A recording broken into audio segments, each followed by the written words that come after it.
السلام علیکم۔ میرے پاس کچھ عرصہ سے ایک مریضہ لائی جا رہی تھی جو کہ چھاتی کے کینسر میں مبتلا تھی، جس کے 2 بچے ہیں، ایک 4 سال کا اور ایک 6 سال کا۔ آج مجھے اس کے بارے میں معلومات ملی کہ وہ فوت ہو گئی ہے۔ چھاتی کا کینسر اس کا پھیل گیا تھا جو کہ پھیپھڑوں میں، سر میں اور بچہ دانی کے اندر بھی چلا گیا تھا۔ آخر کار اس کا دل بند ہو گیا۔ اب دیکھیں اس کے 2 چھوٹے چھوٹے سے بچے ہیں۔ آپ نے ایک بات غور کی ہوگی، جب کسی رشتہ داروں کے گھر میں یا کسی عزیز و اقارب کے گھر میں کوئی پروگرام یا کوئی شادی کچھ ہوتا ہے تو جب ہم بچے وہاں پر بھیجے جاتے ہیں، اگر بن ماں باپ کے بھیجے جائیں تو وہاں پر ان کی کوئی عزت اور رسپیکٹ عام طور پہ نہیں ہوتی۔ ماں باپ کے بغیر بچے بے سہارا ہوتے ہیں۔ اب دیکھیں وہ بھری جوانی میں ایک ماں جو ہے وہ چھوٹے چھوٹے 2 بچوں کو چھوڑ کے چلی گئی اس دنیا سے، تو پیچھے ان بچوں کے ساتھ کیا کیا بیتے گی یہ تو وہی جانتے ہیں جن کی مائیں چھوٹی عمر میں دنیا سے چلی گئی تھیں۔ یہ اکتوبر کا مہینہ چل رہا ہے۔ یہ عام طور پہ ہمارے شعبہ صحت میں اس مہینے کو چھاتی کے کینسر یعنی کہ سرطان کے حوالے سے آگاہی کا مہینہ کہا جاتا ہے۔ تو اسی سلسلے میں ہم یہ ایک ویڈیو بنا رہے ہیں۔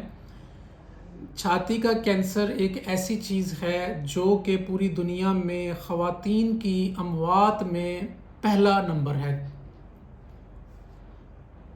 دوسرے نمبر پہ یہ بات کہ یہ جب ہوتا ہے تو آپ کو اتنا وقت ضرور ملتا ہے شروعاتی ٹائم میں کہ اس کو شروع میں آپریشن سرجری کے ساتھ نکال دیا جائے یا ادویات کے ساتھ اس کو شروع میں ہی ختم کر لیا جائے۔ اب اس میں یہ ہوتا کیوں ہے؟ سب سے پہلی بات تو یہ، اس کے پیچھے کوئی خاطر خواہ وجوہات ابھی تک سٹڈی نہیں ہو سکی، لیکن یہ ہے کہ کچھ خاندانوں میں یہ چیز زیادہ پائی جاتی ہے۔ جس خاندان میں کوئی ایک مریض چھاتی کے کینسر کا ہے تو اس میں چانس ہیں کہ مزید بھی لوگ اس میں مبتلا ہو سکتے ہیں۔ دوسرے نمبر پہ یہ خواتین میں زیادہ ہوتا ہے اور مردوں میں کم ہوتا ہے، لیکن ہوتا ضرور ہے مردوں میں بھی۔ اب یہ ہوتا کیسے ہے؟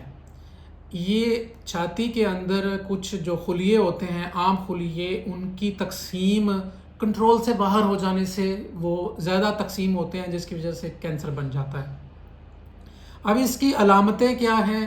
جسمانی طور پہ کوئی خاطر خواہ اس میں شروعاتی سٹیجز پہ آپ کو علامتیں محسوس نہیں ہوں گی، سوائے یہ کہ آپ کی چھاتی کے اوپر کچھ چیزیں ایسی نظر آئیں گی جن کو اگر دھیان دیا جائے تو ٹائم کے ساتھ کنٹرول کیا جا سکتا ہے۔ جیسا کہ اس میں سب سے پہلے نمبر پہ آپ کو کوئی گلٹی، کوئی لمپ یہ محسوس ہوگا۔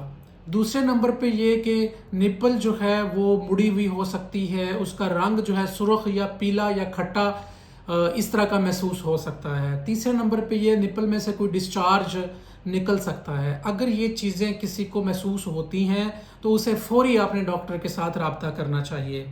تیسرے نمبر پہ یہ کہ جب یہ ایسی کچھ بھی یہ جو گلٹیاں ہیں یا کوئی رنگ کا چینج ہونا ہے، لازمی نہیں ہے کہ ہر گلٹی جو ہے وہ چھاتی کے کینسر کی طرف ہی لے کے جا رہی ہو۔ کچھ سادہ قسم کی گلٹیاں بھی ہوتی ہیں، لیکن اگر موجود ہے تو ضرور توجہ دینی چاہیے۔ اس سے ہم روک تھام کیسے کر سکتے ہیں؟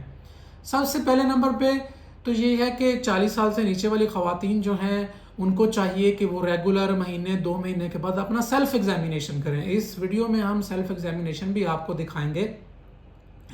سیلف ایگزامینیشن کرتے ہوئے آپ کو یہ پتہ ہونا چاہیے کہ آپ نے دیکھنا کیا کیا ہے، اس میں وہ 3-4 چیزیں پیچھے میں نے بتا دی ہیں۔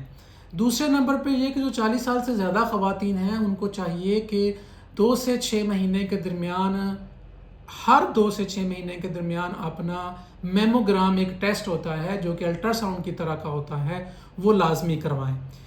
اب جب آپ کو یہ پتہ چل جائے، ڈاکٹر جی آپ کو بتا دیں کہ آپ کی یہ جو گلٹی ہے یہ کینسر والی ہے، تو اس میں اس کا فوری جو آپ کے ڈاکٹرز علاج سجیسٹ کریں وہ فوری کے فوری کروائیں، تو اس سے پہلے کہ یہ سرایت کر جائے سر میں، پھیپھڑوں میں، جگر میں، انتڑیوں میں اور بچہ دانی میں، تب تک یہ اتنا زیادہ نقصان دے جاتا ہے کہ پھر کچھ بچتا نہیں ہے. ڈاکٹرز معذرت کر لیتے ہیں کہ جی جو دن ہیں وہ آپ علامتی علاج کر کے گزار لیں.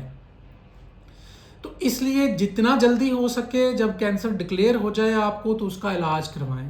کچھ لوگ ہمارے معاشرے میں ایک بہت بڑا پرابلم ہے، وہ یہ کہ جب ہم ڈاکٹرز یہ بتا دیتے ہیں کہ آپ کو کینسر ہو گیا ہوا ہے تو آپ کے پاس ابھی وقت ہے کہ اس کو نکالا جا سکتا ہے، تو وہ لوگ کیا کرتے ہیں کہ آپریشن، سرجری اور ادویات سے ڈرتے ہوئے داموں پہ، درودوں پہ، حکیموں کی ادویات پہ، اور جی فلاں جگہ پر فلاں گاؤں میں ایک بندہ ہے جو کہ بہت اچھا کینسر کا علاج کرتا ہے، اس نے فلاں فلاں عورت کا علاج کر دیا تھا، فلاں کا کر دیا تھا.